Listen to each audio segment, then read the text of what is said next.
Jadi guest star kita adalah yang sosoknya udah dikenal lah banyak orang. Sesehari Berjasa malah. produknya yang dihasilkan selalu kita minum. Hampir sehari Tebak-tebakan. mungkin dua Coba tiga tebak. kali ya. Oh, Coba dua tebak, tiga siapa hari, tuh? terutama kalau musim lembur ya. Betul. Karena Ya, guest star kita gestar mau siapa? gabung kapan sih, Mbak Sasa? Kira-kira. Oh, jadwalnya sih jam 4 jadwalnya. Waduh. Ini Aku kayak pengen ibaratnya nih kita, ngobrol sama Mike. wow, sangat Kan tersanjung saya. selebriti juga. Gitu, public Ini, figure juga dong. aduh, bisa aja. Ini ibaratnya kita pemanasan dulu ya, peregangan dan Pemanasan. pemanasan ya, sebelum Pemanasan, biar nggak grogi kepada ya. inti olahraganya. Oke? Oke. Aduh, Oke. udah siap belum, Mbak? Udah ya, Udah. Mbak? Udah. Udah, dia bilang dia udah request. Tunggu ya. Berarti Ya. aku close kamu dulu ya, Mike. Oke. Ya. Thank Thank you, you. Mbak Sasa. Dadah. Thank you. Halo, Mas Tio. Halo Mbak. Sebelumnya aku mau ngucapin selamat karena Mas Tio minggu lalu baru aja jadi seorang bapak. Yeay. Thank you. Congratulations. Jadi kan aku inget tuh waktu pertama kali ketemu sama Mas Tio itu pas yang lagi acara di Brands ya. Terus aku amazed karena wow ternyata bahkan lebih humble dari yang aku tahu gitu ya, tahu dari media gitu dan dari berita-berita artikel-artikel ternyata aslinya jauh lebih humble. Sekarang tuh banyak pertanyaan. Tadi udah ada satu pertanyaan yang aku sempat baca. Dia nanya, pertama kali modalnya berapa waktu bikin tuku? Tunggu deh, aku masih ini by the way ini live pertama gue. Oh ya? Terus Yeay, ternyata bersama Fortuna. Wah, oke banget. betul. Thank you so much. Tuku tuh usaha yang keberapa, Mas? Maksudnya kalau Tuku tuh usaha pertama langsung booming kayak gitu, wah berarti beruntung banget gitu. Kayak yang harusnya punya nama Fortuna tuh harusnya Mas Tio kalau kayak gitu. Karena langsung melejit gitu ya. Nah, kalau ini sekarang Tuku itu usaha keberapa dan sampai ke Tuku tuh gimana ya awalnya? Oke. Gimana? Aku harus memikirkan gimana cara cerita ini cukup singkat. Panjang. Pokoknya aku usaha pertama aku itu 2005. Oh, 2005, Itu oke. itu pas aku satu SMA. Wow. Nah, itu cuma nggak bisa dibilang usaha. Jadi aku SMA, saat itu SMA negeri, terus aku kuliahnya alhamdulillah di, boleh nyebutkan deh kampus tadi? Boleh. Oke, Tadi aku nyebut Tuku, aku nyebut Netflix, padahal belum jadi klien. aku di Presnya Mulai Business School. Aku kuliah tuh di 2007 kan. Nah, disitulah mulai tuh sadar ternyata apa yang aku jalankan dari 2005 bikin usaha distro, ternyata tidak bisa dibilang sebuah usaha. Akhirnya Kenapa? di situ biasa kan teman curhatku saat itu adalah orang tua pasti. Nah, saat itu bokap lebih menjelaskan, kamu ini menjalankan namanya kegiatan.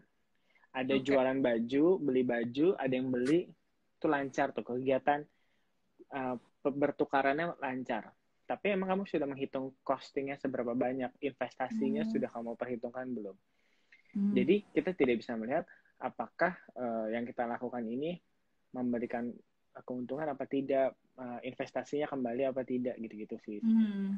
Dan saat itu di confirm pas ketemu di kampus, dipaparkan tuh berbagai case study kan di kampus. Nah, dari situ akhirnya juga makin sadar, oke, ternyata salah dalam menjalankan usahanya. Akhirnya sedikit demi sedikit perlahan kita benahi gitu. Makanya dari baju, akhirnya kita coba aja ngikutin market yang cepetnya maunya apa. Sampai waktu itu mulai jualan iseng-iseng di teras. Kalau di store itu pasti ada jajanannya, ada. Namanya apa? Distronya waktu itu? Di Cipete kan lumayan banyak dan bagus-bagus ya?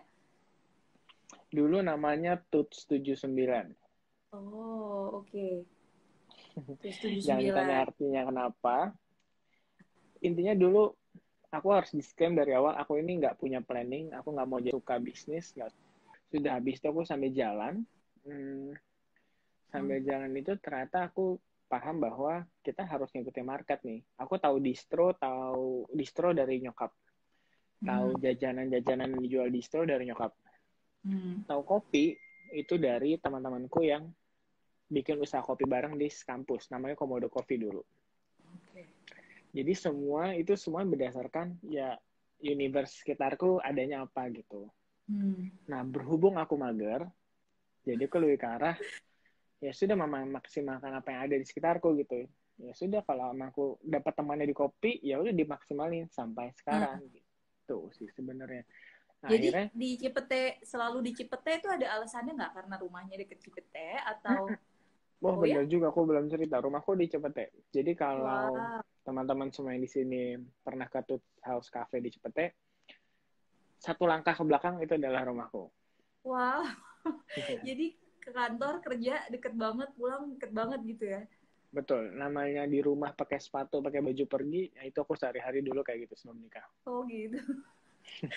Lucu Gitu. banget sih. Itu 2010 tapi aku bikin Tooth House-nya. Oke. Itu Nah, udah yang pakai dengan bisnis yang benar ya? Yang kalau kata papanya itu udah termasuk usaha gitu. belum. Justru belum Oh, sama sekali. oke. Justru di situ bokap juga masih mempertanyakan, kamu toko yang kecil aja nggak bisa rame, kenapa harus sekarang bikin yang besar Oke. gitu. Aku nggak bisa ngomong apa-apa dong kalau Hmm. ditanya gitu. Orang beliau kasarnya investorku, aku minjam duit ke beliau. Saat itu aku Hmm. minjem uangnya 200 jutaan kalau nggak salah. Oke. Itu sambil jalan, apa tuh, minjem, ya sudah, aku sambil jalan, tokonya kecil, Tooth House, tapi itu belum kopi. Aku baru bikin Oke. kopi 2015, si tukunya Oke. itu. Jadi jaraknya 5 tahun, 5 tahun, 5 tahun gitu ya? Kira-kira gitu. Nah, di masa itulah aku ngobrol-ngobrol sama teman-teman, kenalan sama pelaku industri kopi, terus abis itu belajar kecil-kecilan ke Jogja, ke Bali, ke Melbourne. Hmm. Ya udah cari insight aja sebenarnya. Tapi memang banyak hal ternyata insight yang aku dapat tuh memang dari ngobrol-ngobrol. Even nanti dari Hmm. ngobrol gini pun pasti nanti aku dapat insight lagi yang bisa aku gunain gitu. Amin. Hmm. Ini banyak teman-teman yang beberapa kali aku lihat di sini pun banyak dari mereka juga yang aku belajar sama mereka, sharing sama mereka gitu. Dulu 2010 soalnya untuk belajar kopi 2008, 2010 nggak banyak. Pilihannya cuma, dulu di Cepetnya cuma ada Black Canyon dulu. Iya, iya, aku tahu juga di daerah situ lumayan belum banyak restoran ya. Dulu masih agak, kalau orang nyari restoran ke Kemang, karena ya agak Mm-mm. nyebrang sedikit tapi rame gitu kan. Mm-mm. Nah, Cepetnya kan dulu tempatnya tempat makan Sunda atau nggak tempat makan steak. Iya, benar-benar saung apa gitu kan. Riung Sunda Gitu-gitu. lah gitu. Heeh. Dapur Sunda. Nah, udah di situ aku Dapur belajar. Sunda. Belum Black Canyon belajar. Aku belajar sama Jakarta Coffee House belajar. Sama Bloomchen Coffee belajar. Gitu-gitu sih. Aku pokoknya di sekitaran Cepetnya tuh mereka semua. Nah, Mesinku rusak dikit, nanya. Kopinya kok nggak enak dikit, nanya. nanyanya ke siapa? Sama mereka, sama baristanya kadang, kadang sama yang punya gitu. Banyak Terus sih. udah Jadi, gitu pertama-tama itu maksudnya kan kalau bisnis kopi kopi kan nggak murah ya Mas Tio ya. Maksudnya mesinnya ya kan kalau yang serius gitu kan ada mesinnya segala macam gitu tuh. Terus hmm, udah gitu pada saat itu kenapa Tuku itu dibilang challenger brand karena berani banget udah modalnya juga pasti nggak kecil-kecil banget karena ada mesin kopi dan sebagainya tapi harganya itu memukul Starbucks yang pada saat itu udah jual kopi 70.000 gitu. Terus tahu-tahu keluarlah Tuku dan meledak. Itu hmm, pertimbangannya gimana gitu pada saat pertama kali melihat harganya yang pas segini nih gitu. Karena apakah itu diajarin di Prasetya Mulia, apakah itu karena hasil perhitungannya dengan papahnya gimana gitu. Harganya loh yang fenomenal dari Tuku itu pertama kali keluar adalah harga dan rasanya itu tidak kalah enak gitu. Jadi pada saat semua orang shift ke Tuku, makanya sampai Jokowi datang ya. Itu karena meledak ya. Itu oke. ceritanya gimana, Mas? Oke. Dulu, sebenarnya kalau ditanya, itu ada perencanaannya gimana, dibantu karena analisa market apa tidak, pasti Uh-huh. berbagai analisa dilakukan. Tapi yang jelas aku tidak Iya. melakukan bisnis research seperti bisnis pada umumnya gitu. Kembali lagi, aku tuh mager, aku sendirian. Jadi aku Itu cuma mau kan humble melakukan banget. hal yang buat aku jelas-jelas saja. Nah, saat Oke. itu kalau kita kan pengennya cari motivasi kan. Orang mager berarti butuh apa ya? Kenapa aku harus gerak ya? Pasti butuh duit. Tuh aku kumpulin deh tuh Oke. list aku pengen beli apa, pengen punya uang berapa, mau Hmm. beli motor apa gitu kan. Yes. Itu kira-kira. Intinya di sini dulu aku menjadikan bisnis adalah aktualisasi diriku. Dari situ, aku jadi, ini memang menjadi personal. Karena menurut aku ini penting sekali sebelum kita punya usaha, kita harus menganalisa modal kewirausahaan kita, which mentality kita, pola pikir kita, gaya kita itu akan matters. Nah, saat ini, dulu aku merasa aku mengumpulkan motivasinya akan gimana sih. Nah, dulu mau punya uang. Pasti dong. Yang kedua, biasanya kalau kita masuk kopi, kita akan terpapar bagaimana sedihnya petani kopi di Indonesia gitu. Tidak adil dan sebagainya, perlu dibantu. Betul. Saat itu, aku termakan hal seperti itu juga. Oke, banyak tuh bertahun-tahun kita mendengar jargon demi kopi Indonesia, demi petani kopi Indonesia. Yang kayak apa sih demi petani? Setelah mencoba kenalan sama beberapa petani, ngobrol sama senior-senior di industri kopi, aku mengambil garis benang merahnya adalah untuk ngebantu mereka adalah membeli secara rutin dalam jumlah yang banyak. Jadi bukan harus dikasih pelatihan, bukan harus pelatihan, bukan harus dikasih beli kopi yang mahal, tapi reguler. Karena ini masalahnya yang jelas-jelas aja gitu kan. Namanya betul, perasaan aja kan maunya jelas-jelas aja gitu kan ya, apalagi bisnis kan juga gitu ya. Iya. Terus dari situ ya udah dong, menjadi misi tuh bagaimana ningkatin konsumsi kopi di Indonesia. Kegedean dong, siapa lu yuk, baru anak kopi baru, belum dianggap di industri ini, mau ngomongin Indonesia. Ya sudah, kita kalau kata Agim mulai dari yang kecil gitu, mulai dari yang sekarang gitu. Ya udah, aku mulai dari yang paling kecil dulu, yaitu sih Cipete kan. Dari situ gimana aku bisa ningkatin konsumsi kopi di Cipete. Awalnya udah nih, orang rumah udah aku bikinin kopi nih, mereka mau gimana? Tamu Tutsaus aku bikinin kopi, biar lu pada mau minum gimana? Pada nggak mau. Kenapa? Mungkin aku menganggap ekspektasinya memang gue nggak mau ngopi ke Tutsaus, nggak mau ngopi di rumah, nggak mau ngopi. Oke, kita bikin toko kecil yang bikin. Ini bukan iklan ya, aku minum tuku. Aku minum apa ya? Aku tadi nyoba yang beli dari Tokopedia loh. Iya, udah cepet banget. Cepet banget. Soalnya kalau di Tokopedia bisa beli sebelum jam 9. Kalau dari toko kan harus open jam 9 ya. Terus. Udah, habis itu kan apa tadi aku sampai mana tuh? Aku harus mencoba untuk bikin orang di Cipete beli, orang rumah beli gitu kan. Orang rumah terus mencoba. Jadi kenapa aku 18.000, Mbak? Nah, ya buat aku 18.000, aku berkaca dari saat itu gaji orang 5 juta aja. Untuk minuman 18.000 aja, 2 kali, kan pengen belinya rutin dong, banyak dong. Pengennya 2 kali sehari lah orang minum. Pengennya 3, cuma 2 kali deh, nggak apa-apa. Nah, 2 kali sehari, kali 18.000, cukup mahal dong. Selama sebulan. Ya, tapi saat itu market lagi terbiasa dengan produk import itu yang satu gelasnya bahkan udah jauh lebih mahal, 50-70 ribu gitu kan ya. Market udah mungkin memaksakan diri bahkan market pada saat itu untuk rutin minum, tapi sebetulnya menangis. Nah, memang kan dulu kan jargonnya kopi sekarang menjadi lifestyle. Itu kan biasanya namanya emotional value kan dibangun. Nah, justru kalau pembelajaranku ngobrol sama teman-teman di industri kopi, bagaimana kita harus ngebawa kopi menjadi sesuatu yang rutin sehari-hari. Berarti harus sangat fungsional. Berarti secara rasa harus mereka gemari, mereka harus minati. Secara makanan pun mereka juga harus banyak yang disukain, harganya harus terjangkau gitu kan. Nah, sudah kita cari rasanya seperti itu. Pas rasanya udah dapat, ngobrol tuh. Es kopi susu itu 4 bulan setelah toko buka soalnya. Oh gitu. Jadi bukan produk pertama. Bukan produk pertama. Yang pertama apa? Jadi yang pertama itu kopi-kopi biasa, latte atau apa gitu?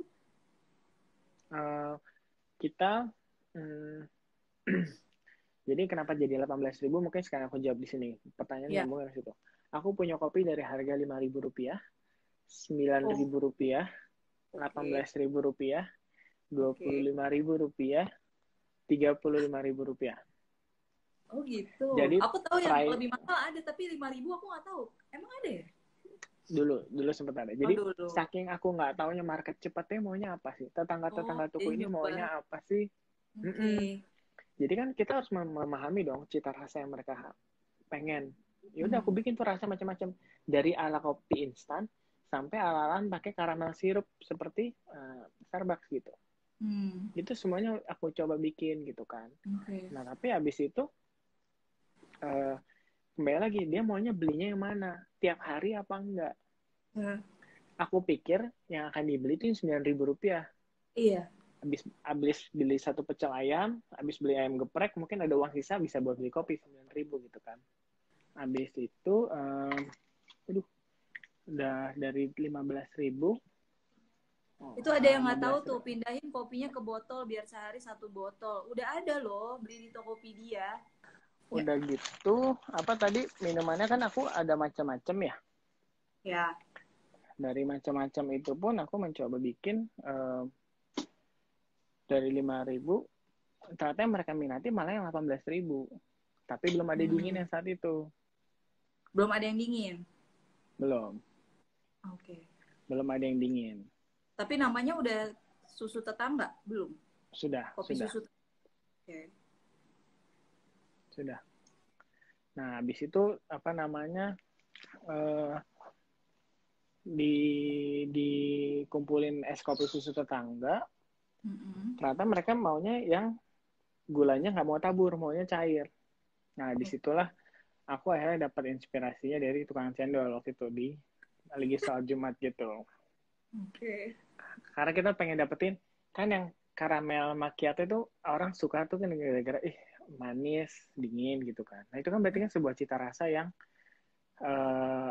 cita rasa yang harus mereka pengenin kan. Nah, tapi biar lebih rasanya lebih lokal, lebih Indonesia tuh gimana ya? Iya.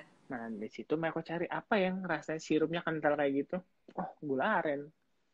Iya, terus padahal gula aren itu sering dipakai kayak ya untuk cendol, untuk jajanan, maksudnya yang air-air juga ya di Indonesia, tapi nggak ada yang kepikir tuh tadinya buat dicampurkan ke kopi. Hebat loh. Kadang tuh jawaban ada di depan mata ya, tapi kita sok jauh-jauh gitu carinya. Sebenarnya bukan so sih, makanya kalau dibilang tuku ini berinovasi dengan es kopi susu gitu. Justru makanya saya nggak berani bilang itu sebuah inovasi dong, karena itu kan memang sebuah yang simpel ada di sekitar kita. Justru dari situ aku dan teman-teman tuku jadi belajar. Iya ya, banyak juga yang Indonesia sudah terlalu banyak yang kita punya sekarang gitu. Sebenarnya itu banyak banget yang bisa kita karyain. Ini masalah perspektif sama mindset memang mau kita bangun gitu kan sebenarnya. Ya, ceritain dong Mas, itu apa nama kopi susu tetangga tuh dari mana sih? Kenapa dinamainnya kopi susu tetangga gitu? Sebenarnya aku tuh sangat impress sama hubungan neighborhood yang terjadi dalam sebuah coffee shop sih Mbak. Dulu aku waktu di Jogja, di Melbourne gitu, tuh senang banget ngobrol-ngobrolnya, deket jalan, deket rumah. Itu aku sebenarnya pengen ngelakuin itu, dan aku pengen cepet tumbuh seperti itu. Makanya aku sekarang sama teman-teman, ini di sini ada Mas Omar, terus coffee shop lain, pengen ngebangun Cepete menjadi lebih baik gitu. Makanya kemarin bikin acara pasar kopi Cepete. Tapi kembali jalan dari sana, kenapa namanya kopi tetangga? Aku mencoba, jargonnya kan tuh rumput tetangga biasanya lebih hijau kan. Iya. Jadi harapannya mungkin dengan kopi tetangga akan lebih enak gitu kasarnya. Iya. Itu buat bercanda. Nah, tapi secara harfiahnya memang saya pengen kopi itu adalah konteksnya bukan cuma sekedar produk, tapi ini adalah sebuah media untuk silaturahmi. Warung kopi dari dulu adalah tempat silaturahmi. Nah, kalau kita di dunia digital disruptif digital seperti sekarang, kalau saya bisa membuat satu toko kopi yang membuat kita menjadi silaturahmi, menjadi berkomunikasi lebih banyak lagi, saya pengen ngambil peran di bagian itu gitu sebenarnya. Oke. Jadi justru role dari kopi sebagai coffee shop sebagai habitat, sebagai community gitu ya. Jadi bukan hanya bisnis aspek yang dipikirin ya. Jadi makanya itu aku kemarin juga sempat inget dari hasil yang Mas Tio waktu di Brands itu ngomong tentang bahkan input dari tetangga itu Mas Tio dengerin ya, dari tetangga sekitar gitu untuk kopi-kopinya Mas Tio. penting banget. Even sampai sekarang. Oh ya? Tadi pagi kita habis meetingin itu dengan teman-teman tuku. Kita lagi ngobrolin justru, gimana nih kita makin lama nggak ketemu sama customer, kita jadi kekurangan informasi. Sebenarnya mereka lagi pengen apa, mereka butuh apa, Iya, kita harus bantu apa. Kalau iya. konteks ngebantu pandemi COVID, kita sudah tahu. Tapi sekarang yang ngebantu bagaimana tuku bisa tetap hadir di hari demi hari tetangga tukunya, kita harus ngapain sih. Makanya 2 minggu lalu kita juga habis Zoom bareng-bareng, Zoom call sama beberapa tenaga tuku, Oh ya, bareng barista-barista gitu. lucu. Jadi kita memang Oke. kita lagi bikin prosesnya, nanti setiap tanggal tuku yang mau, justru dia bisa live ngeliat kondisi toko saat itu, bisa ngobrol sama barista-barista gitu. Jadi mau ngopi pakai tuku cur di rumah, pakai tukuin di rumah, tapi kita juga bisa bikin Bisa lihat. conversation kayak gini, bahkan ngobrol juga gitu. Oh gitu, keren banget. Jadi tetap tetap experience-nya seakan-akan tuh lagi ke tokonya gitu ya. Ngobrol sama baristanya, kayak masih gitu, tapi ya dari rumah gitu, dari rumah aja gitu ya. Sebenarnya kita nggak akan bisa sama sih, kita nggak akan bisa nge-replicate itu. Tapi yang kita bisa ingetin adalah Hubungannya ya. dalam menikmati kopi tuku itu bukan cuma dari beli dan minum aja, tapi kan pas di toko ada conversation-nya kan. Nah, itu yang pengen kita bawa lagi sebenarnya. Ini aku mau nanya yang agak sesuai dengan topiknya kan, tuku versus Ayo. corona gitu ya. Karena pasti banyak banget yang sebetulnya penasaran saat seperti ini. Ini kan krisis yang semua orang tuh, bahkan semua bisnis tuh belum pernah alami sebelumnya. Mungkin tidak pernah separah inilah gitu. Nah, pada saat ini kan mungkin startup, SMI, bisnis-bisnis besar pun juga ikut kepukul. Nah, kalau dari Tuku sendiri, setelah adanya work from home atau mulai ada PSBB ini, kepukul atau gimana Mas antisipasinya? Kepukul sih pasti Mbak, karena kan nggak ada yang, kayak mungkin tadi Mbak bilang, nggak ada yang nyiapin sama kondisi ini semua gitu. Even kita hari demi hari juga, ini teman-teman yang ada di dalam instalasi ini juga ada beberapa yang sudah jadi teman curhat, teman ngobrol, diskusi bersama, kita bisa ngapain gitu. Karena kita sama-sama terpukul, jadi kita pasti berusaha saya menguatkan satu sama lain. Tapi kalau apa yang dilakukan sama Tuku, memang awalnya kita kaget, bingung, ini harus ngapain, tapi lama-lama paling kita terasa kepukulnya di bagian apa? Apakah maksudnya kalau Mas Tio kan aku tahu bahwa nggak pakai investor seperti banyak bisnis kopi lain. Kalau bisnis kopi lain kan mungkin ngejar growth, jadi besar-besaran gitu, cabangnya ratusan sampai ribuan. Nah, kalau mereka mungkin sekarang situasinya adalah pada saat ini kan semua bisnisnya stop. Kalau Mas Tio kan ada 12 cabang ya kalau nggak salah ya.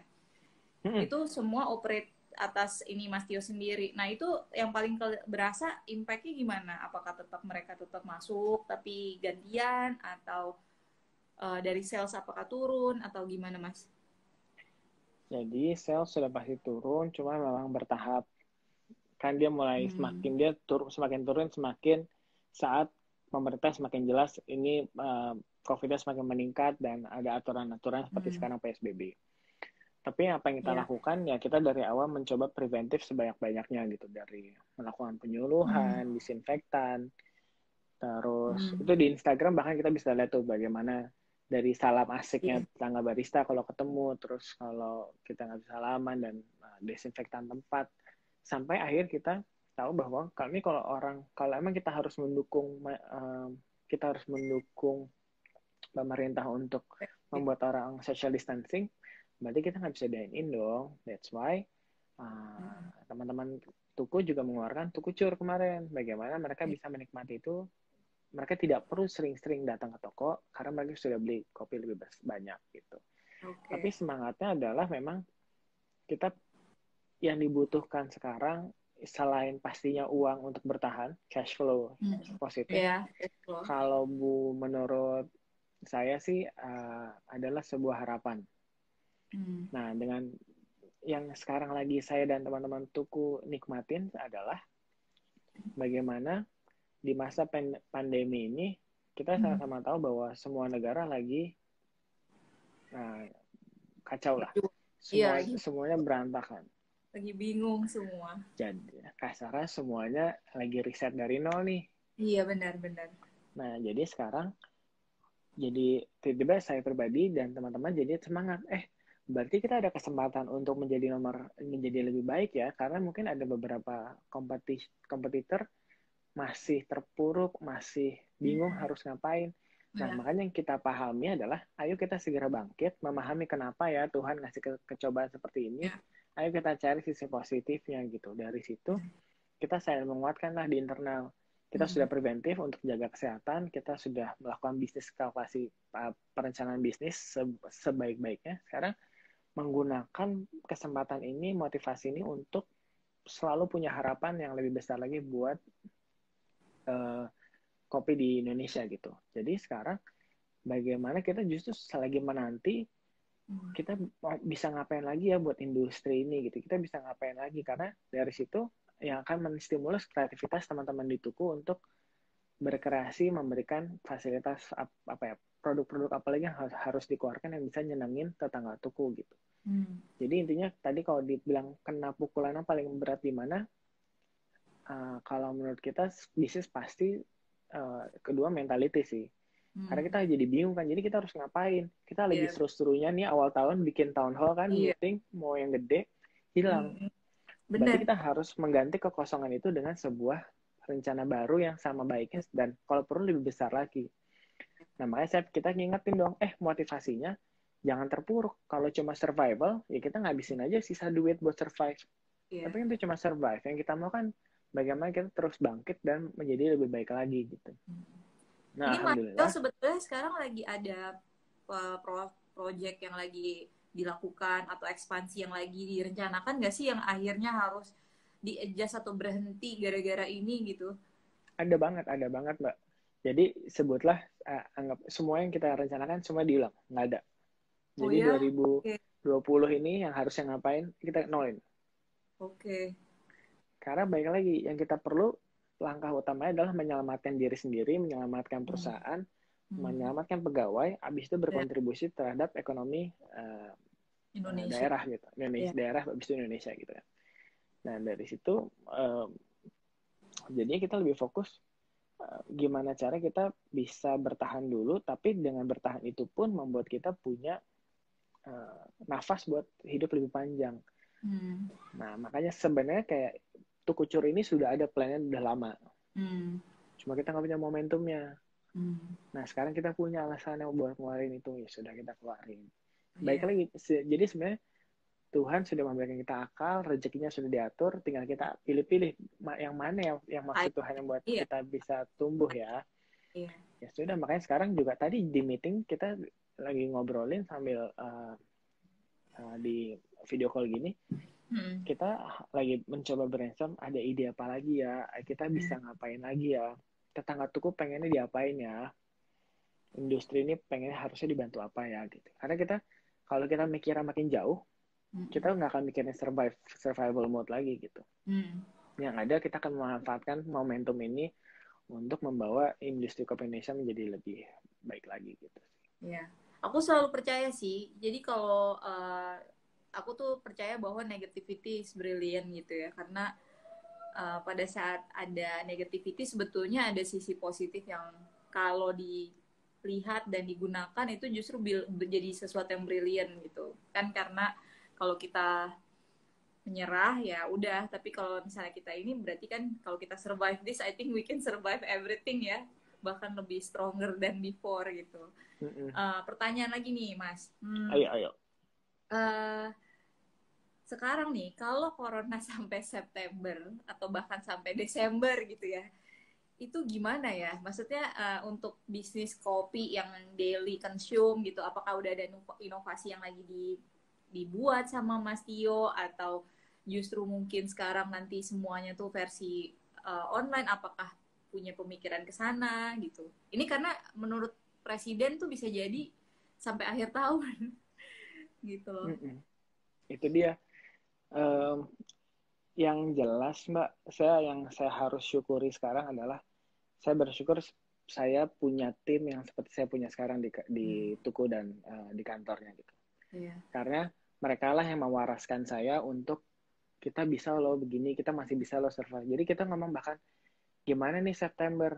Nah, alhamdulillah sebelum kita merasakan ketakutan itu, kita sudah memikirkan, kayaknya nih kita nggak bisa di cuma survive doang, kayak kita harus bisa lebih panjang lagi gitu. Makanya dari situ ditanya ada perencanaan apa enggak, ada sekali.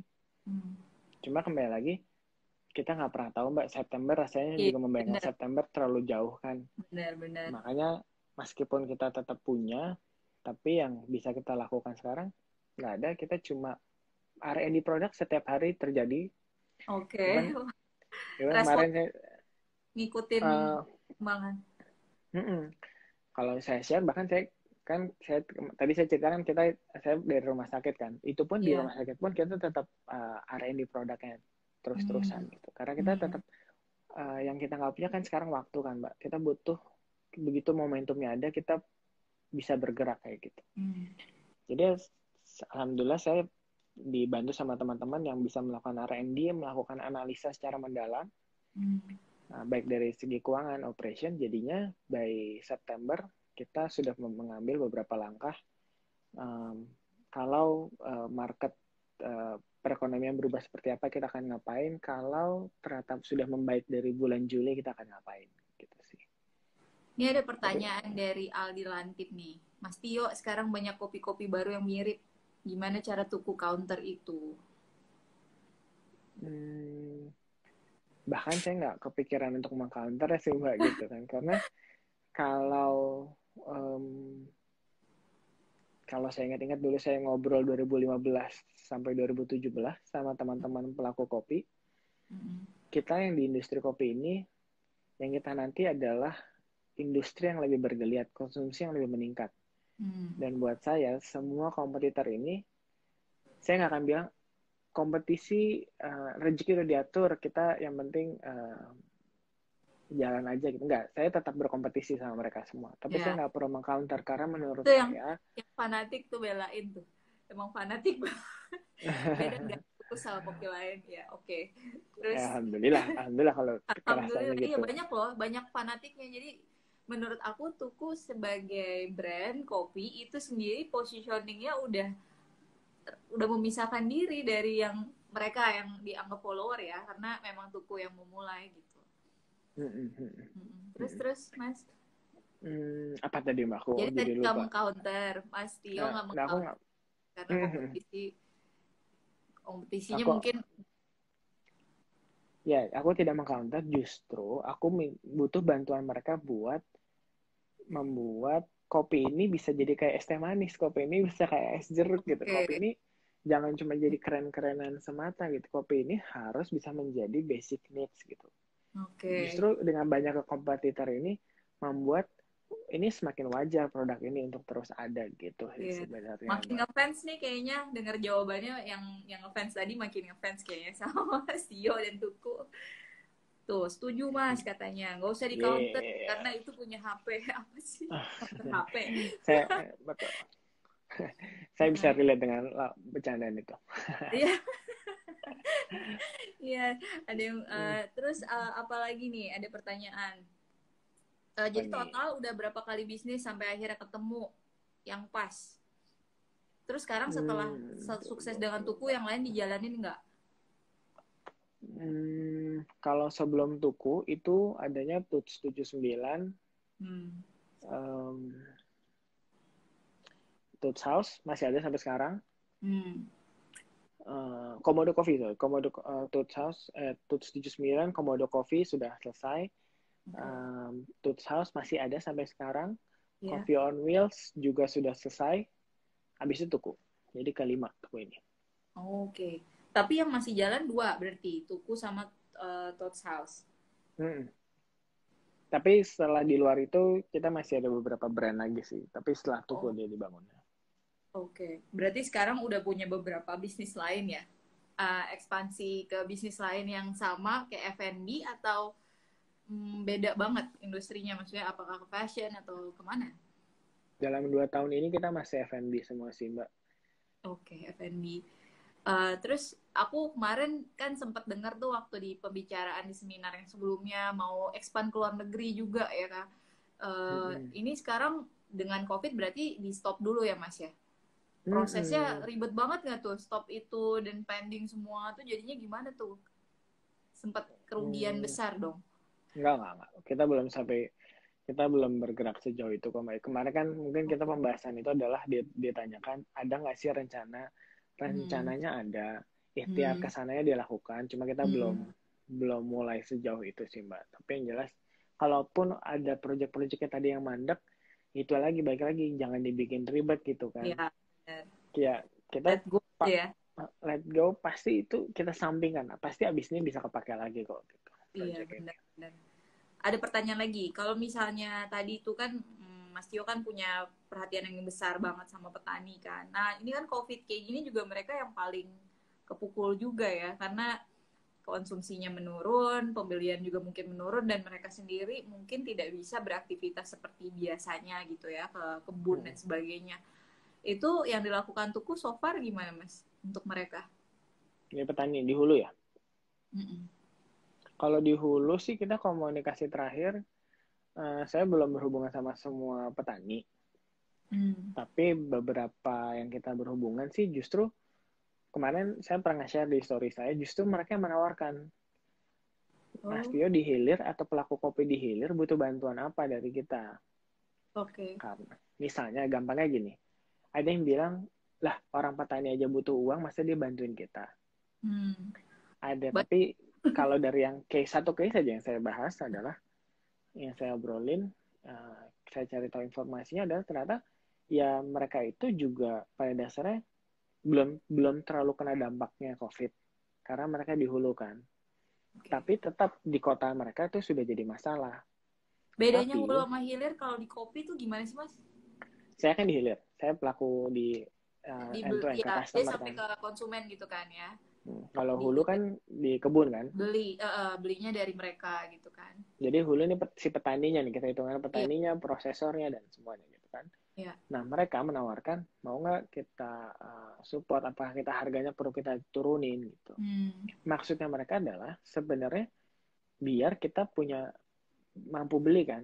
Bisa beli bahan baku tuh satu. Kedua, tapi mereka juga butuh dibantu karena kalau kita nggak mampu beli, mereka lebih bingung lagi kopinya mau gimana nggak ada beli juga. Iya, nanti busuk, tidak terkonsumsi, ya kan? Terus malah justru oversupply ya. Nah, habis itu tuh dari situ akan bisa jadi obrolan. Terus kalau marginnya tipis, petani mau ngapain? Nah, kalau buat mereka, karena mereka punya ketahanan pangan lebih baik, kayak misalnya bilang, nggak apa-apa mas, sebentar lagi sayuran-sayuran bakal panen, kita bisa cari uang dari sana. Jadi mereka sudah, diversifikasinya sudah lebih lengkap. Paling tidak dari link yang saya bangun, hubungannya yang ada di jalurnya Tuku gitu sebenarnya. Kalau untuk kayak, ada kepikiran nggak sih dari Tuku juga ngolah after waste-nya gitu dari biji kopi lalu bisa diolah lagi jadi kayak scrub atau kopi gitu kan? Ada pikiran ke sana nggak sih? Karena banyak kan sekarang udah mulai orang-orang ngambil dari kopi industri ya untuk akhirnya mengolah waste-nya jadi bisnis baru.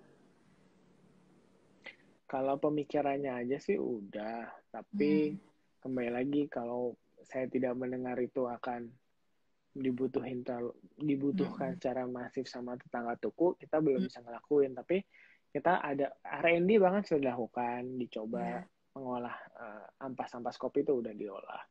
Tapi baik lagi kita lagi cari momentumnya dan kebutuhan yang lebih jelas mereka pengennya apa gitu. Bisnisnya Mas Tio berarti kalau dari 2015 sekarang Tuku udah lumayan lama ya. Udah lumayan lama lagi. Sebelum ada COVID ini sempat ini secara personal ya, sempat mengalami juga masa surut yang kayak gini nggak? Ini kan kalau sekarang karena faktor X ya, faktor luar yang semuanya nggak bisa lari dari itu. Tapi kalau personal sebelum ini Mas Tio pernah ngalamin nggak kayak misalnya ketipu atau harus jatuh banget gitu, terus misal cash flow juga bermasalah gitu, pernah nggak? Kalau dibilang jatuh, saya sih bilangnya belum. Atau saya juga suka bilang, Mungkin kemarin jatuh, cuma saya tidak merasa itu jatuh. Nggak dirasain ya, iya. Nah, jadi pasti naik turun soalnya kan pasti ada kan Mbak. Nggak mungkin lah kita rasa Iya. lancar-lancar itu. Tapi kegagalan tuh banyak kok Mbak rasanya kayak, ya bukan ketipu deh. Saya dapatnya mesennya biji kopinya berapa banyak, taunya isinya tidak seperti yang dijanjikan. Itu juga pasti ada. Kalau misalnya saya kehilangan pegawai lama saya gitu. Iya. Mereka awalnya ngebangun toko bareng-bareng, terus mereka hengkang. Berarti kan meskipun mereka punya rencana lain, tapi kan saya berarti belum mampu membangun rumah buat mereka gitu kan. Itu kayak gitu. Atau apa lagi jatuh-jatuhnya? Ya permasalahan cash flow pasti ada. Kayak Mbak bilang Putus kan cinta. saya nggak disuntik sama. Putus. Tunggu. Kalau ngomong itu saya bisa dari mana nih mulainya nih? Biasanya udah mulai nih. Putus cinta. Mungkin jatuhnya itu udah nggak dipikirin karena sekarang udah punya tambatan hati dan anak yang baru lahir minggu lalu. Jangan diungkit-ungkit. Ini kan behavior orang kan juga berubah ya gara-gara ini gitu.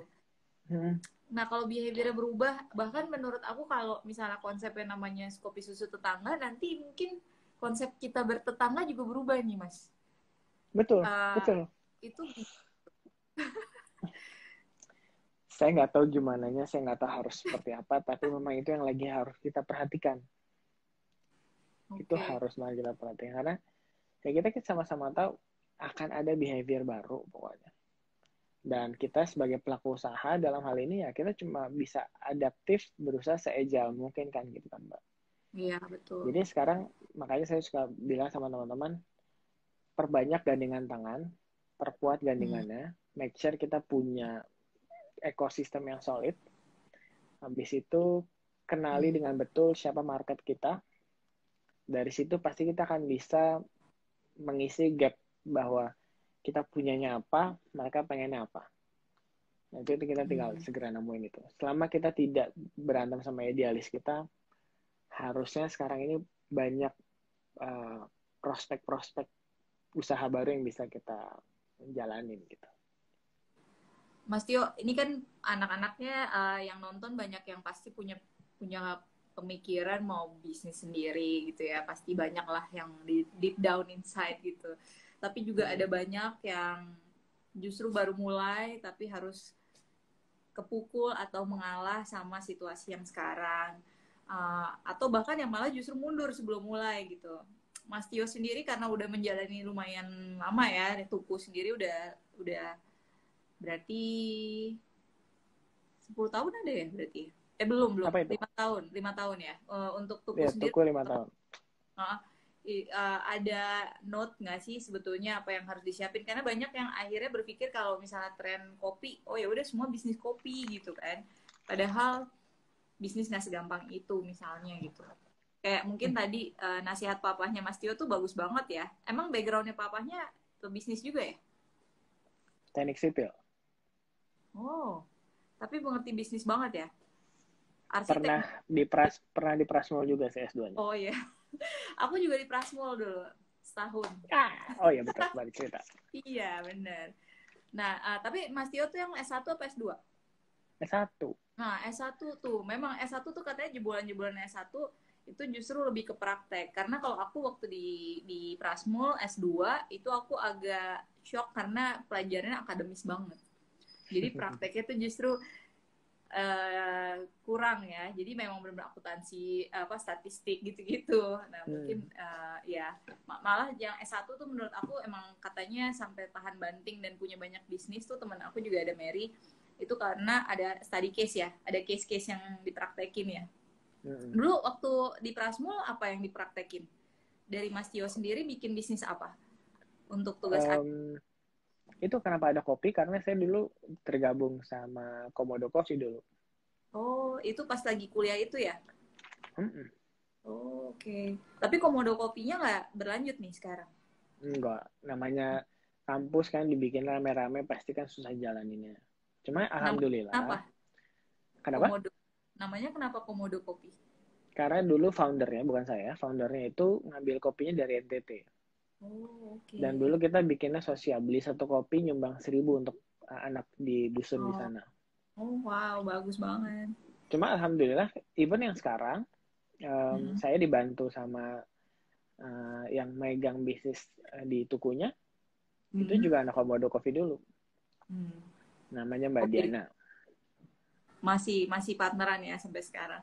Ini ada yang bilang video ini disponsori oleh Prasetya Mulia. Memang kita merasa Prasetya Mulia cukup berjasa untuk kemajuan anak Indonesia karena Betul. keras. minimal buat saya lah. Minimal buat saya itu memang sangat. Jadi saya harus kalau disuruh cerita pasti saya akan nyambungin ke sana gitu. Iya. Tapi kalau ngelihat komen-komenannya sini, mohon maaf terlalu rame sama beberapa orang nih. Tuh masih ada yang nanya lagi, Mas awalnya bikin tuku budgetnya berapa? Dia tanya lagi. Di bawah 500. Di bawah 500 juta. Balik modalnya berapa lama, Mas? Setahun. Wah, cepet juga. Itu aku planningnya 3 tahun tadinya. Planningnya sih 3 tahun. Wow, jadi udah achieve target 3 kali lebih cepat ya dari seharusnya ya. Wow. Mas Omar nanya apa sih, Mas Omar? Iya, dia nanya. Nggak usah dijawab ini mah. Oh, nih. Kenapa tuku nggak ada tempat duduk banyak? Ini karena udah tahu adanya PSBB. Kalau di awal ya memang kita mau memberikan experience baru aja sih, gimana caranya kita itu bisa bikin orang, bukan bikin orang pergi sih, tapi nggak lama-lama. Karena problemnya coffee shop itu salah satunya adalah turnover, membuat orang duduk lama, jajannya tidak banyak. Nah makanya sekarang bagaimana kita bikin tuku adalah orang bisa beli sering, tetap bisa ngobrol, tapi ya bukannya jadi nggak bisa nongkrong, tapi tidak senyaman kafe. Kalau mau nyaman di kafe, nanti silakan ke coffee shop yang sudah ada di Jakarta saat itu, tapi dengan harga yang lebih mahal gitu. Jadi Makanya sebetulnya juga untuk menyiasati biar nggak ada penumpukan juga kali ya, Mas ya. Terus ada yang nanya lagi, ada outletnya yang rugi nggak? Mas pernah nggak? Pernah ada yang dibuka tutup lagi nggak setelah dibuka?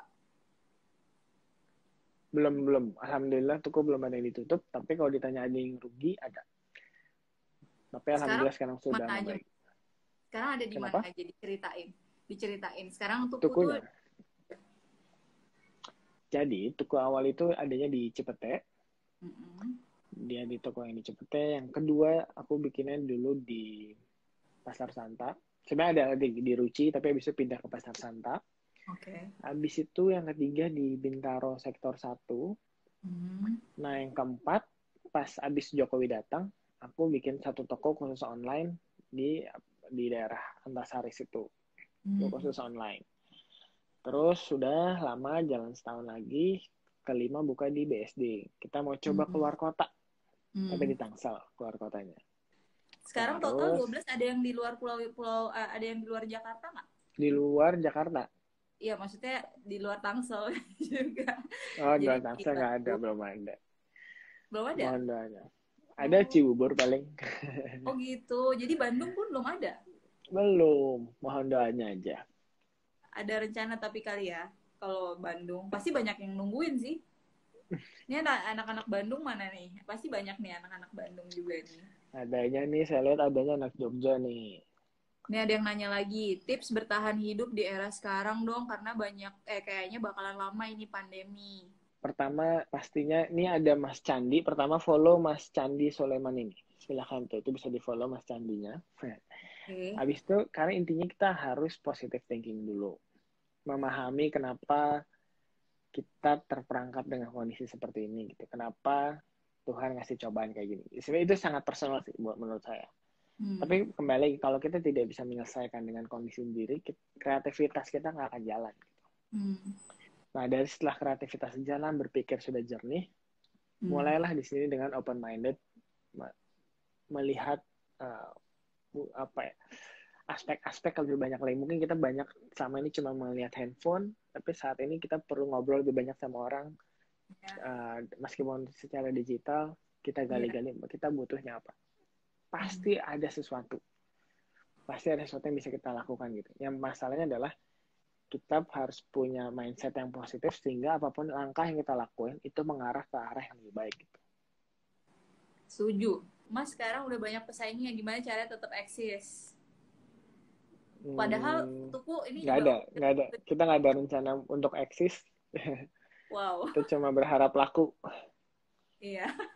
Jadi Tuku itu hebatnya ya, waktu itu nanya gitu, kok nggak pernah lihat promonya Tuku gitu. Sedangkan toko lain tuh ada yang off berapa persen di GoFood dan sebagainya, Tuku tuh nggak ada.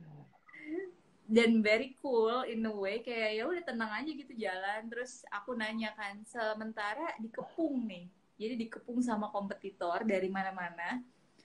Jawabannya Mas Tio tuh aku inget banget, well aku dikepung tapi mereka semua belinya dari aku. Hebat banget, keren. Iya, itu ceritain dong Mas, mereka bisa belinya dari Mas Tio tuh gimana gitu? Apakah karena memang Mas Tio hubungannya paling baik sama para petani kopi, atau infrastrukturnya, atau justru Mas Tio belinya harganya paling bagus sama mereka, sama para petani ini? Wah, enggak sih Mbak. Aku nggak ada special treatment atau apapun itu. Cuma memang kayak tadi saya bilang, menurut saya penting untuk membangun atau berada dalam sebuah ekosistem yang sangat menyenangkan. Jadi semuanya vibe-nya positif gitu kan. Nah, Yes. alhamdulillah dengan vibe positif tersebut, saya jadi punya kemampuan untuk bermanuver bersama-sama mereka gitu. Nah, misalnya dalam hal ini yang Mbak tanyain kan, bukan biar orang semua beli sama saya, tapi yang jelas, saya di luar Kopi Tuku, saya punya brand namanya Kopi Beragam gitu. Salah satu mission lainnya adalah, kita sama-sama tahu Indonesia diberkahi sama Tuhan dengan keberagaman kopinya gitu kan. Nah, saat ini justru saya pengen meng-embrace tersebut, tidak mengkotak-kotakan kopi tersebut, tapi justru menjembreng ini loh karakternya, ini loh keberagamannya gitu. Nah, makanya dengan keberagaman tersebut saya membuat menjadi sebuah format bisnis yang semoga kalau saya di hilir bisa menyambungkan, membuka market sebanyak-banyaknya, saya bisa mengambil setiap kantong-kantong kopi yang ada di Indonesia ini gitu. Nah, in order to do that, so saya harus meyakinkan para pelaku usaha kopi di Jakarta dalam hal ini untuk kalau mau bisa mengambil kopi ke si Kopi Beragam ini gitu. Karena saya punya pemikiran seperti ini, narasi seperti ini, treatment bisnis seperti ini gitu. Ya mungkin mereka bisa berkaca melihat kualitasnya seperti apa sih. Saya ngeliatnya dari Kopi Tuku gitu. Kopi Tuku juga mengambil kopi yang sama dengan treatment yang sama gitu. Tapi kalau mau punya karakter kopi yang lain, nanti Kopi Beragam yang akan men-serve itu semua gitu kan. Nah, makanya dari situ even pesaingnya Kopi Tuku pun yang minta ke saya, ya saya pun nggak masalah karena itu part di mana Kopi Beragam ingin memperbanyak lagi petani kopinya yang diserap ke hilir gitu kan. Jadi ya toh persaingan antara Kopi Tuku dengan yang lainnya itu inevitable juga, nggak bisa dihindari. Jadi ya semakin dan orang beda-beda ya Mas, maksudnya ada pengusaha yang emang maunya maksudnya fokusnya lebih ke ngejual, ada kan yang kayak gitu kan, terus ada yang tipenya justru memang membangun infrastruktur karena memang suka ya kan, suka berinteraksi, ngobrol, membangun hubungan tuh, ada yang tipenya kayak gitu. Jadi menurut aku sih role-nya masing-masing. Dan kebetulan mungkin di Indonesia anak muda sekarang mungkin pada saat ini petanya banyakan yang jualan gitu objektifnya. Jadi mungkin mengambilnya dari Mas Tio karena Mas Tio udah punya hubungan yang dibangun tadi. Terus ada pertanyaan nih, Mas, tantangan terberat merintis Tuku apa? Merintis ya, berarti pas awal-awal. Tantangan terberatnya apa? Manpower, oke. Manpower yang ujungnya adalah bagaimana kita dealing with bisnisnya, pertumbuhan bisnisnya. Terus? Nah, manpower nanti ujungnya adalah bagaimana kita bisa menyesuaikan diri dengan waktu itu kemarin bagaimana saya terbantu dengan digital, tapi kan kita nggak pernah tahu forecasting digital ini kan seperti apa gitu kan. Nah dari situ makanya kita terkaget-kaget kayak tadinya saya pikir saya sudah bikin kopi sekian banyak buat dijual hari ini 10 gitu, tahunya karena digital jadi 30. Nah itu kan perhitungan manpower jadi sulit kan, dan bagaimana Iya. kita memotivasi teman-teman, menguatkan satu sama lain, ayo kita nggak boleh lelah, kita nggak boleh capek, karena banyak orang yang harus kita senengin, banyak orang yang pengen nyobain kopi kita gitu. Nah, poin-poin kayak gitulah yang akan menjadi tantangan tersendiri, karena ujung-ujungnya pasti nanti ke gaji, ke Hmm. peraturan, ke kedisiplinan tim gitu. Tapi ujung-ujungnya bagaimana kita harus tetap kompak dalam menghadapi segala opportunity yang hadir di depan mata kita gitu. Iya. Mungkin kalau orang banyak yang ngeliat gitu pengusaha enaknya aja atau kerennya aja ya, tapi nggak ngeliat bahwa jadi pengusaha itu komitmen 24 jam ya, mikir kalau mau mengembangkan atau ada demand expand, lebih baik bisnis itu berarti tambah banyak kerjaannya ya Mas Tio ya. Betul. Nih mau tanya, kenapa Tuku nggak pernah buka di mall atau di building kantor? Kayak kita masih menikmati, kayak tadi Tetangga. kan awalnya kan kita memang karena tetanggaan, jadi mungkin one Hmm. day kita bisa buka di gedung atau di mall, cuma kita Hmm. lagi benar-benar nikmatin, karena kan Tuku ingin menjadi jembatan kopi di Indonesia gitu, dari orang yang jarang jadi sering. Nah, Hmm. makanya kita Tuku harus lebih sering buka di tempat justru yang tidak di-expect ada coffee shop atau ada kopi Tuku di situ. Oke. Apa pengaruhnya, ini ada pertanyaan lagi, apa pengaruhnya kebaikan sosial terhadap penjualan Tuku di masa pandemi COVID sekarang? Ada yang diambil nggak setelah setelah melakukan kebaikan sosial selama ini, bukan kebaikan sosial aja kali ya, hubungan baik sosial kali ya maksudnya, terhadap penjualan Tuku di masa pandemi COVID tetap tetap menambah ini nggak? Saya nggak tahu gimana ngukurnya, tapi pasti ada sih Mbak. Saya yakin banget Iya itu sih, pasti ada. loyal ya, orang loyal Iya, jadinya. minimal tolak ukur adalah loyalty customer, sama tadi kedua misalnya tawaran baik dari petani, terus loyalty timnya Tuku sendiri. Karena kan Maaf. berarti kan, makanya kembali lagi kita cuma pengen berada di suatu ekosistem yang menyenangkan aja gitu. Hmm. Ini banyak yang benar-benar nungguin franchise-nya loh. Terus ada rencana bisnis lain nggak selain F&B katanya? Ada, Tuh ditunggu ada, aja. semuanya ada tapi rahasia karena eh itu senjata pamungkas. Nggak boleh terlalu Enggak, di-reveal. tapi pasti ada kok. Dan saya percaya teman-teman yang ada di sini semua pun sebenarnya juga punya banyak rencana, cuma mungkin masih agak bimbang, masih kayak Iya. perlu nggak ya, bisa nggak ya. Just lakuin, ini kesempatannya. Kalau udah pandemi kayak gini kita masih ragu, masih nggak berani, sayang sih. Iya. Maksudnya go with the flow juga aja kali ya. Jadi ngikutin apa yang terjadi juga gitu ya. Jangan kaku gitu kan. Oke, thank you banget loh waktunya Mas Tio. Aku tahu hari ini tuh agak hektik karena harus ke rumah sakit, harus baru punya anak jadi kurang tidur. Dan ini live IG pertamanya Tuku bersama Fortuna lagi. Thank you so much. Ini ada pertanyaan lagi, sorry, aku nggak lihat tadi. Apa satu lagi, ayo. Nih,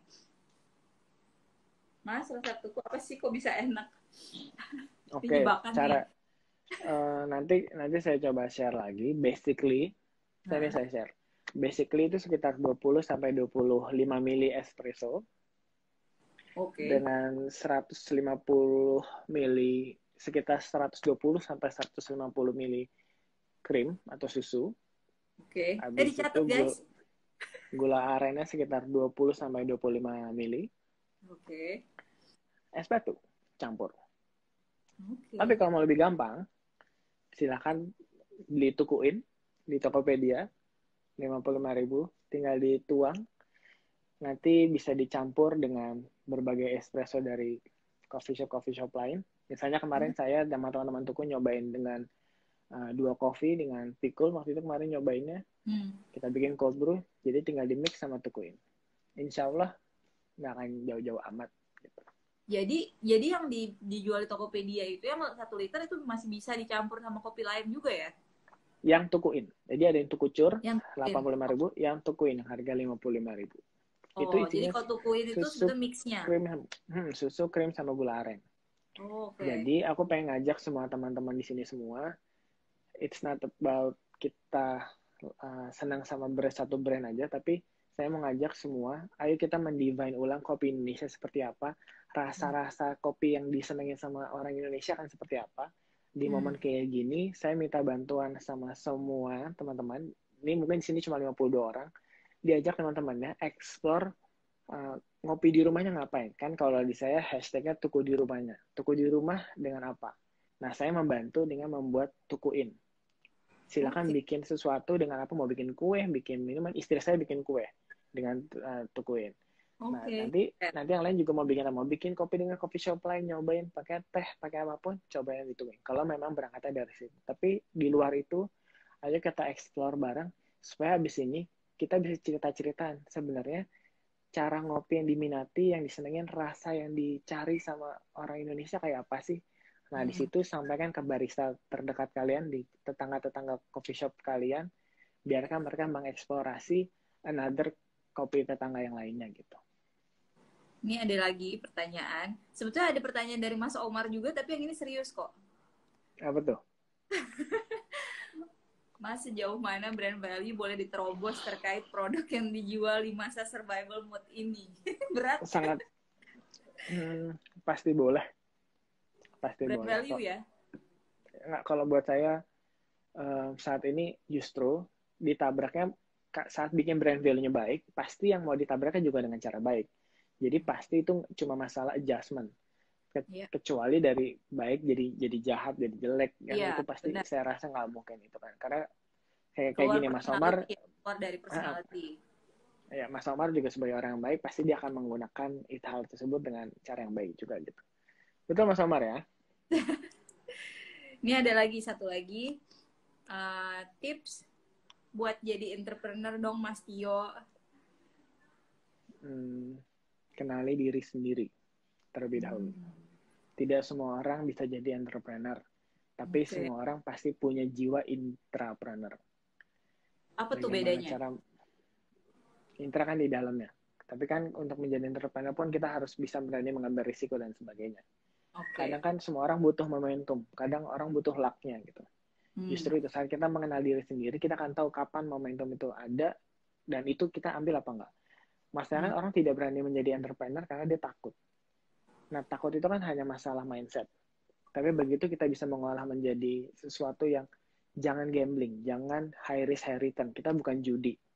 Yeah. Kalau mau high risk high return kita judi aja. Tapi yang kita di sini bisnis adalah calculated risk kan. Kita mau manajemen risiko. Jadi semakin besar yang kita mimpi, terus kita mengenal betul kita akan start dari mana, disitulah kita pasti akan sadar dengan pelan-pelan kita akan bergerak. Dan akhirnya nggak punya alasan buat nggak melakukan atau mundur gitu. Dan dari situ pasti kita akan nikmatin untuk jadi entrepreneur sih. Karena kita yakin ini bukan hanya mencari uang. Kayaknya kalau sekarang bikin coffee shop, itu gampang minta uang sama papa mama, kayaknya banyak. Investor banyak di luar sana. Tapi sekarang mau bikin bisnis apa yang bisa ngebantu menopang ekonomi di Indonesia saat ini. Gitu aja. Aku punya pertanyaan dari aku sendiri. Apa yang mungkin juga berguna buat yang lain ya pada saat mereka sekarang tuh mungkin di persimpangan, karena di persimpangan itu kan berarti sejauh mana loss itu bisa ditanggung, apakah makin ditantang atau mundur, itu tuh indikasinya apa Mas? Kan Mas Tio sendiri mengalami beberapa bisnis yang akhirnya tidak dilanjutkan, tapi ada juga yang di-keep. Itu tuh pertimbangannya gimana Mas? Dalam persimpangan tapi ya. Karena kan sekarang di situasi ini tuh kan mungkin ada yang burn money-nya persimpangan banget nih. Jadi kayak saya nggak bisa bantu banyak sih Mbak. Kalau dalam persimpangan itu sudah guts yang bermain. Tapi supaya kita tidak guts sepenuhnya, yaitu kita memahami betul semua kondisinya. Menjembreng semua masalahnya gitu kan Mbak. Kasarnya kita dikasih akal sama Tuhan, kita punya logikanya kok untuk mengambil. Sekarang kita tinggal mengambil yang outputnya paling besar dengan resiko terendah kan sebenarnya kan gitu. Cenderungnya kan ke sana kan. Begitu orang lebih berani, mereka mengambil resiko yang lebih besar. Ya nggak apa-apa gitu. Tapi yang jelas jangan bingung sama hal yang memang belum kita jembreng gitu kan Mbak.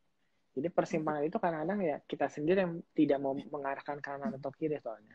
Yang nggak ngelihat dulu semua ya, peta kekuatan maupun peta yang kalaupun ada. bingung, kalaupun persimpangan, langsung pilih aja. Ini kita di masa yang kayak gitu kok. Langsung Iya, jalan. Karena nanti kita momentumnya keburu hilang soalnya. oke. Nih ada satu lagi nih penutup ya, sebelum mungkin sebentar lagi ada azan maghrib. Kira-kira bisa nggak jadi entrepreneur sekaligus jadi karyawan? Ini banyak nih Hah? yang terjadi di Oh, sini. Tapi pertanyaan saya tuh, bilang, saya bisa pastikan itu bisa. Tapi apakah akan menjadi apakah itu optimal akan optimal? ya. Saya bisa pastikan tidak. Hmm. Justru saya harus memastikan pilih salah satu, kan pahami betul kira-kira Tuhan ngasih kita rezeki melalui kantor kita sekarang atau lewat Ya. usaha. Hmm. Gitu. Tapi ya either way jalan dari awal berdua, jalan beriringan dulu nggak apa-apa. Tapi kita harus tahu di tahun keberapa kita akan berhenti itu, dan kita harus berani di level itu nanti. Oke. Gitu. Oke, aduh thank you banget, banyak banget yang tadi aku bilang itu aku nggak bohong sama sekali ya. Mas Tio ini salah satu orang yang menurut aku kekuatannya adalah ketenangannya. Jadi go with the flow, terus udah gitu kelihatan mungkin mungkin mentality entrepreneur yang agak langka adalah justru ketenangan itu sih pada saat di situasi apapun yang terjadi gitu, pemikirannya kalau dingin tenang itu mungkin justru yang akan bisa tahan banting, karena kalau stres duluan tuh kita mungkin udah kalah sama diri sendiri gitu. Nah Betul, sebelum betul. nanti mungkin kalau misalnya ada yang mau follow Mas Tio, Instagramnya masih diprotek tapi bisa di request. Udah kok. Kapan-kapan kita Fortuna nih juga sebetulnya untuk COVID-19 itu kita tuh pengen bikin semacam CSR, kita tuh nyumbangin ide gitu Mas Tio untuk membantu sesama pebisnis, terus sesama bahkan sektor informal atau bahkan pemerintah untuk collab apa segala macam. Nanti ntar kita ngobrol-ngobrol ya Mas Tio ya. Jadi Yes. karena Fortuna merasa satu kita agensi Indonesia ya kita harus membantu dan membangun Indonesia gitu. Jangan sampai Indonesianya berhenti dan makin sulit gitu kan. Jadi, kalau bisa Betul. menyumbang lewat ide kita mau banget. Betul. Ayo. Ini Ya. kalau Fortuna mau ngajak pelaku-pelaku usaha kopi buat kumpul, minimal nih ada pasar kopi cepet. Ini tadi ada beberapa coffee shop udah banyak di Iya sini. boleh banget. Boleh Pengen banget. bareng-bareng bikin pemikiran bareng, kita juga open. Oke, look forward to it. Nih anak-anak Oke. juga beberapa dari Fortuna ada di sini, jadi mereka juga dengar. I'm sure mereka tuh antusias banget pengen ngelakuin sesuatu yang langsung ada apa nyatanya ya, langsung ada nyatanya dan memang tujuannya adalah untuk membuat solusi lah, berbagi. Aku believe bahwa Indonesia itu sekarang tidak punya jawabannya memang, tapi udah pasti kalau kita tercerai-berai pasti lemah, kalau bersatu pasti Betul. lebih kuat. Jadi apapun itu jawabannya, lebih baik bareng-bareng, jangan sendiri-sendiri. Kita Gitu. punya solusinya kok. Iya. Kita negara Iya. yang punya resource yang salah satu paling banyak di kondisi sekarang. Tinggal Iya. kita mau merunut itu nggak. Kemarin banyak yang terbengkalai. Tinggal kita Iya. ambilin pelan dikit-dikit, terus kita satuin, bikin itu jadi lebih hype. Jadi kita nggak pernah perlu lagi reference luar negeri. Biarkan luar negeri yang ngambil reference dari kita. Betul. Gitu. Keren banget. Nah, terima kasih banget loh advice-nya untuk Terima Mas kasih, Jo. Mbak. Tapi ternyata sangat mature dan banyak pelajaran yang bisa diambil. Ntar kapan-kapan ngobrol lagi ya. Mungkin offline kalau kantor kita udah nggak work from home, kita mau mengundang Mas Tio ke kantor kita. Ayo. Ya itu juga salah satu kantor yang lumayan paling tua tapi Indonesia banget dan sangat seneng punya orang-orang Indonesia yang juga membangun Indonesia kayak Mas Tio gitu untuk datang ya. Siap. Thank you, Thank dadah. you, Mbak. Semua makasih ya. Stay tune di next Pot of Luck session berikutnya, nanti tamu-tamu keren Tio. Siap. Ya. Alright. Dadah. Terima kasih semua. Assalamualaikum. Waalaikumsalam.